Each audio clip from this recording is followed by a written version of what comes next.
Islám je náboženství, které existuje už téměř 1,5 tisíc let a je stále živé. A dnes se dozvíme o 10 významných staveb a seřadíme je chronologicky od 7. do 17. století. Chci se předem omluvit, pokud jsem v tomto videu pokazil výslovnost některých jmen, ale pokusím se je vyslovit správně. Dobře, vraťme se k videu.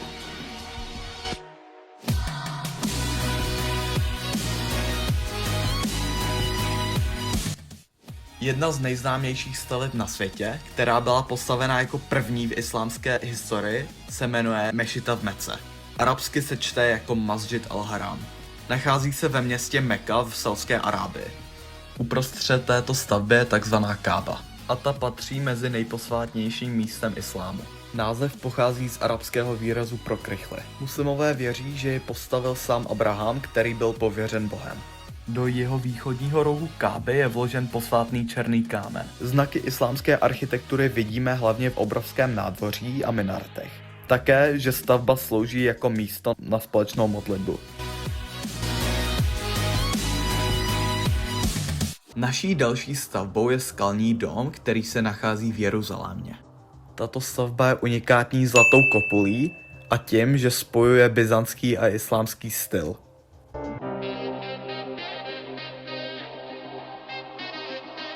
Třetí stavbou tohoto videa je velká mešita ve španělském městě Córdoba. Bohužel, jeden velký znak islámské architektury byl schován.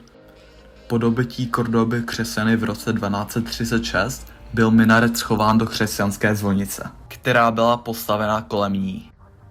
Ikonickým symbolem této mešity byly červeno-bílé oblouky a sloupy. Těchto mramorových sloupů bylo přes 850 a symbolovaly nekonečnost Alláha. A teď se přesuneme na naší další stavbu, velká mešita v Samaře.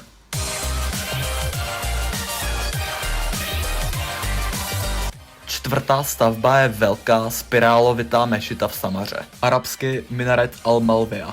Je to unikátní spirálovitá věž vysoká 52 metrů s vnějším rampou vedoucí až na vrchol. Trochu připomíná starověké mezopotámské zikuraty. Měla obdélníkový půdorys o rozloze 38 000 metrů čtverečních.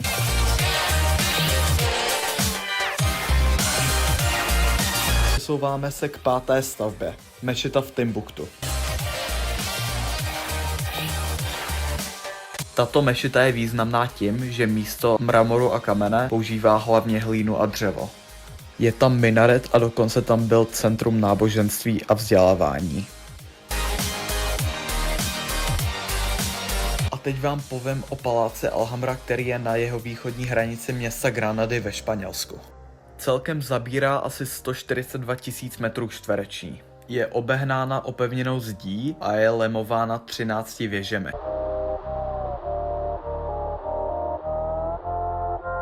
Registán je náměstí a centrum v městě Samarkand na území Uzbekistánu.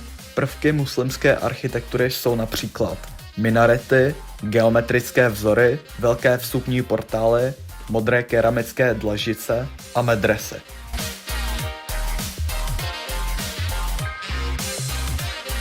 Další památku, kterou si prohlídneme, bude Královské náměstí v Isfahánu. Ze všech stran je ohraničeno masivními budovami a spojenými s soustavou dvoupatrových arkád. Další znaky islámské architektury jsou arkády, modré dlažice, velké portály, kopule a symetrie.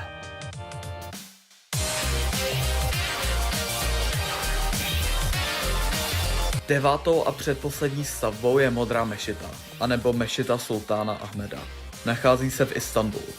Je nejznámějším symbolem Istanbulu hned po Hagii Sofii. Je známá hlavně díky modrým keramickým dlažicím. Tak se jedná o druhou největší mešitu ve městě, která měla 6 minaretů. Typické znaky islámu jsou minarety, kopule, symetrie a modré dlaždice.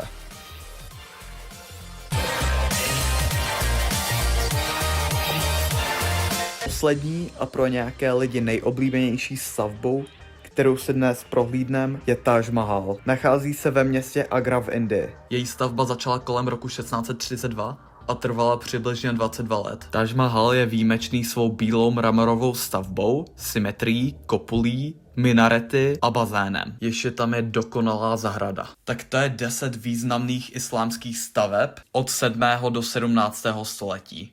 Moc děkuji, že jste to dokoukali celé a těším se na vás příště. Naschledanou.